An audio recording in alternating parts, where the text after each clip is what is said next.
Muhammed Önek, Mardin ili Derik ilçesi Soğukkuyu Jandarma Karakol Komutanlığı sorumluluk sahasında bulunan Çataltepe Mahallesi'nde icra edilen ev araması faaliyetinde bölücü terör örgütü mensuplarınca açılan ateş sonucu yaralanmış, sevk edildiği Kızıltepe Devlet Hastanesi'nde yapılan tüm müdahalelere rağmen kurtulamayarak şehit olmuştur.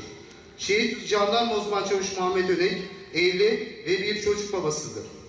Sizler şehidimize dünyaya ve ahirete taalluk eden haklarınızı lütfen helal ediniz.